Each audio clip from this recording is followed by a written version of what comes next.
తిరుపతిలో పుట్టి కలియుగ ప్రత్యక్ష దైవం శ్రీ వెంకటేశ్వర స్వామి పాదాల చెంత పెరిగి ఆయన ఆశీస్సులతో ఏర్పాటు చేసిన కళాశాలలో మేమందరం కూడా చదువుకోవడం జరిగింది. మేము ఈ స్థాయిలో ఉన్నామన్నా, ఈరోజు సమాజంలో అంతో ఇంతో మనుగడ సాగిస్తున్నామన్నా, గౌరవప్రదంగా ఉన్నామన్నా, దానికి కారణం కలియుగ ప్రత్యక్ష దైవం వెంకటేశ్వర స్వామి. ఆయనకి ఇచ్చే కానుకలతో ఈరోజు తిరుపతిలో అనేక విద్యా సంస్థలు ఏర్పాటు చేయడం, ఆ విద్యా సంస్థల్లో చదువుకొని మేము ముందుకు సాగడం జరిగింది. కానీ లాస్ట్ 5 సంవత్సరాల్లో కనీ విని ఎరుగని రీతిలో నాకు ఊహ తెలిసినప్పటి నుంచి నిత్యం వెంకటేశ్వర స్వామిని పూజించుకుంటూ మా కుటుంబం కానీ, ఈ రోజున మీరు కానీ, ఈ ప్రాంత ప్రజలు ఉన్నారంటే దానికి కారణం వెంకటేశ్వర స్వామి. అలాంటిది గత వైసీపీ హయాంలో అనేక ఉన్మాద చర్యలు పూనుకోవడం జరిగింది. ధన అర్జనగా ధన స్వాహగా గత పాలకులు, అది జగన్మోహన్ రెడ్డి బాబాయ్ అయినా, జగన్మోహన్ రెడ్డి బంధువు కరుణాకర్ రెడ్డి అయినా,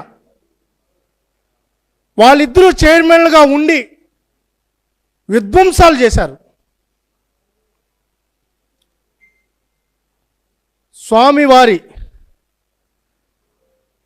ప్రత్యక్ష రూపం ఆయన ఈ ప్రసాదం అంటే ఆయన పాదాల చెంత పెట్టి ఆయన స్వీకరించిన తర్వాత ఆ ప్రసాదాన్ని భక్తులకు పంచితే అదే స్వామివారిగా భావించి వచ్చిన భక్తులు ఆ ప్రసాదాన్ని తీసుకెళ్ళి మేము తిరుమలకి వెళ్ళొచ్చాం స్వామివారి ప్రసాదం ఎంత అని ఆ చుట్టుపక్కల వాళ్ళు పంచుకుంటే పుణ్యం వస్తుంది అనుకుంటారు. కానీ గత వైసీపీ హయాంలో కాసులకు కకృతిపడి ఈ ప్రసాదాన్ని కూడా అపవిత్రం చేశారు. ఎంత అపవిత్రం చేశారంటే, ఎంత దారుణం అంటే, ఆ ప్రసాదానికి వాడే నెయ్యిని కల్తీ నెయ్యి. మేము సవాలు విసురుతున్నాం. గత వారం రోజులుగా జగన్మోహన్ రెడ్డి అని బ్యాచ్ ఈరోజు సిబిఐ నేతృత్వంలో ఉన్న సిట్ ఏదైతే ఉందో వాళ్ళకి క్లీన్ చిట్ ఇచ్చిందంట. రోడ్డంతా ఏందో సంబరాలు చేసుకుంటున్నారు. ఈడ అలిపిరి పాదాలకు వెళ్ళి కడిగారు. ఇంకొక ఆయన పొల్లు దండాలు పెడుతున్నారు. ఇంకొక ఆయన హోమాలు చేస్తున్నాడు. మేము అడుగుతున్నాం, ఎక్కడయ్యా మీకు క్లీన్ చిట్ ఇచ్చింది? ఈడ సిట్టు ఏదైతే కోర్టుకు సబ్మిట్ చేసిన ఈ మొత్తం మీకు ఇస్తాం, ఏదైతే సిట్టు మొత్తం ఇది ఇస్తాం.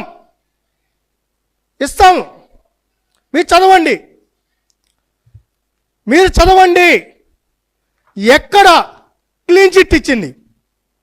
మేము అడుగుతున్నాం, సవాల్ విసురుతున్నాం, ఎక్కడ క్లీన్ చిట్ ఇచ్చింది? దాంట్లో కల్తీ జరగలేదని ఎక్కడ మెన్షన్ చేసింది?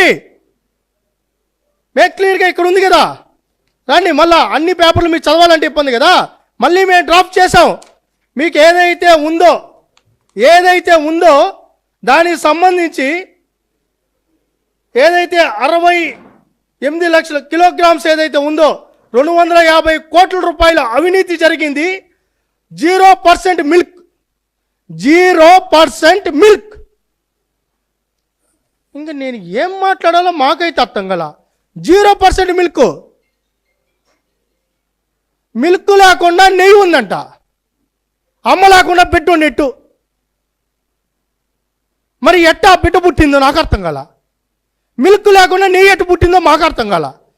దీన్ని ఏదైతే వాళ్ళు జబ్బలు తెచ్చుకొని మొత్తం తొడలు కొడుతున్నారు, సంబరాలు చేసుకుంటున్నారు, పొలి దొల్లాత. ఇప్పుడు కూడా హోమం చేస్తున్నాడు ఆయన పెద్ద మనిషి. దేనికి హోమం నాకు అర్థం కాల. మళ్ళీ సిట్టిచ్చింది. దీన్ని మీరు ఏంటి 0% మిల్క్ అంటే ఏంటి మాకు అర్థం కాల. ఇక్కడ అందరూ సీనియర్ జర్నలిస్టులే, మీరందరికీ అవగాహన ఉంది. కొంతమంది పల్లెటూరులో పెరిగారు. నేను రైతు కుటుంబం నుంచి వచ్చా. నెయ్యి వచ్చేది, వెన్న వచ్చేది పాల నుంచి. మరి పాలే లేకుండా మరి నెయ్యి ఎట్టు వచ్చింది? దానికి సమాధానం లే. దాని గురించి మాట్లాడరు, దాని గురించి నోరెత్తరు. ఏదైతే పశువుల కొవ్వు లేదని అయ్యా వైసీపీ నేతలు కరుణాకర్ రెడ్డి, సుబ్బారెడ్డి గారు, జగన్మోహన్ రెడ్డి గారు, వైసీపీ నేతలారా, ఆడ ఏమిచ్చారు? క్లియర్గా ఇచ్చారు. ఏదైతే 10% ఏదైతే ఉందో దానికి బిలో ఉంటే దాన్ని ఐడెంటిఫై చేయడం కష్టం. అంటే దానికంటే అది కలపలేదని అర్థమా?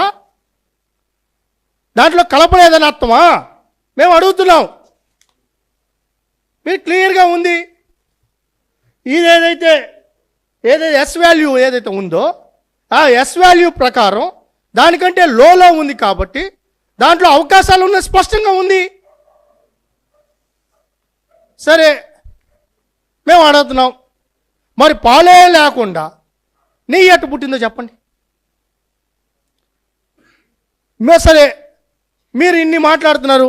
అసలు నేను ఇంకోటి అడుగుతున్నాను, మీరు ఎందుకు ఎవరన్నా కానీ టీటీడీలో నేను పుట్టప్పటి నుంచి అనేక పరిణామాలు జరిగినాయి. ఒకప్పుడు స్వేచ్ఛగా కొండ మీద అంటే మనం లోపలికి కూడా వెళ్ళేవాళ్ళం. నిబంధనలు పెంచుకుంటూ వచ్చాం. భద్రత విషయంలో కానీ అక్కడ పద్ధతుల విషయంలో కానీ ఒక పద్ధతి ప్రకారం ముందుకెళ్ళాం. ఇంకా కఠినతరం చేసుకుంటూ ముందుకెళ్దాం టీటీడీని. మీకు తెలుసు, ఊహ తెలిసినప్పుడు పుట్టినప్పుడు టీటీడీలో మా తాత బెల్ల వ్యాపారం నేరుగా కొండ మీదకి ఎత్తుకొని పోయి మా తాత కిందన పాలు కూడా తీసుకొని పోయి చంద్రగిరి మెట్టు మార్గం ద్వారా ఆడ పోయి అమ్ముకొని 4 రూపాయలు సంపాదించుకునేది. ఇప్పుడు ఎవరైనా పోగలుగుతారట? నేరుగా ఎత్తుకొని వెళ్ళిపోగలుగుతారా? పాలేం కదా, నిబంధనలు పెంచాం కదా. మరి నిబంధనలు పెంచిన గతంలో అనేక టీటీడీ బోర్డులు, ఈ బోర్డు ఏందా సుబ్బారెడ్డి టైంలో బోర్డు మటుకు ఆయన 4 లీటర్ల ఆవు పాలని ప్రతిరోజు కొనుగోలు చేసే డైరీలకు ఇచ్చే పరిస్థితి ఉంటే అవసరమే లేదంట. ఏది ఆయన బోర్డులో పాలే కొనాల్సిన పని లేదు. పాలు కొనని డైరీ సప్లై చేయొచ్చని ఆయన ఇచ్చా. దాని తర్వాత 3 ఏళ్ళు కంపల్సరీగా నిర్వహణలో ఎక్స్పీరియన్స్ ఉన్నానంటే అసలు అవసరం లేదని చెప్పించాడు. మళ్ళీ ఇంకా 250 కోట్లు వాల్యూస్ ఉంటే అది 150 కోట్లు. మరి ఇవన్నీ ఎందుకు మార్చారయ్యా? మరి ఇవన్నీ ఎందుకు తగ్గించారు? ఎవరన్నా నాణ్యత విషయంలో పెంచారు పోయి ఎవరైనా తగ్గిస్తారా? మరి ఏంటి మతలబు? మరి ఏంటని అడుగుతున్నాం మేము. ఏంటి మీకు ఏదైతే ఆ డైరీల మీద మీకు ఏంటి ఆ ప్రేమ? యాడ మీ చిన్నాయన కొడుక ఆయన డైరీ ఓనరా? యాడ మీ పెద్దనాయన కొడుక? ఆంధ్రప్రదేశ్లో ఏమన్నా ఉందా డైరీయా? బోలే బాబా డైరీ ఆయన ఎవరా? బోలే బాబా వాళ్ళ అన్నదమ్ములు ఎవరు? మీకేంటి సంబంధము? ఎక్కడో ఉన్న ఆ డైరీకి ఈ డైరీ ద్వారా ఆ డైరీతో ఏంటి మీ లాలూచి? ఇంత దారుణమా? ఇంత నీచమా? స్వామి వారితో పెట్టుకుంటే ఎవరన్నా పుట్టకథలు ఉంటాయా? స్వామి వారితో పెట్టుకున్న వాళ్ళకి ఎవరైనా పుట్టకథలు ఉంటాయా అని అడుగుతున్నాం.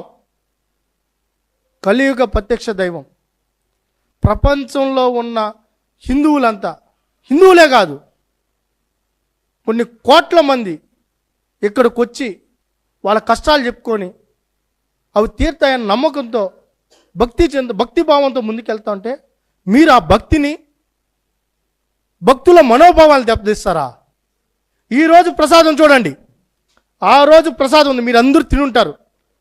అనేక సందర్భాల్లో ప్రసాదం మీద ఈ లడ్ల మీద ఆ రోజు ప్రసారాలు చేయలేదా? ఏంటి లడ్లో నాణ్యత లోపించింది? స్మెల్ రావడం లేదు. ఏంటి జిగర్జిగరగా ఉంది. 2 రోజులకే లడ్డు చెడిపోతోంది. వారం రోజులైనా లడ్డు చెడిపోతుందా ఈరోజు? ఆ రోజు 2 రోజులకే. ఏంటి కారణం? అన్నీ చూసినప్పుడు, మాట్లాడినప్పుడు మేము ఎప్పుడూ కూడా దేవుడితో రాజకీయాలు, దేవుడి మీద రాజకీయాలు మాకు ఇష్టం లే.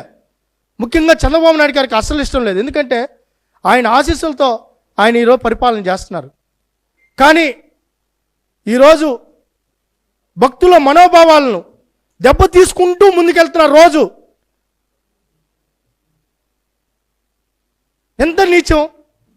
మేము అడుగుతున్నాం సూటిగా, ఎందుకు బోర్డులో ఏదైతే బోర్డు తీర్మానం నెంబర్ 371లో ఎందుకు మార్పులు చేశారు? దీనికి సమాధానం మీ దగ్గర ఉందా? మీ దగ్గర సమాధానం ఉందా?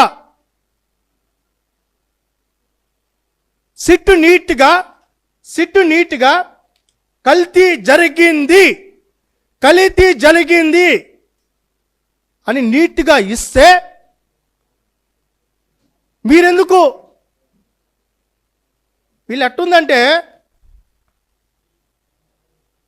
ఒకటి ఉంది వీళ్ళ సామెత,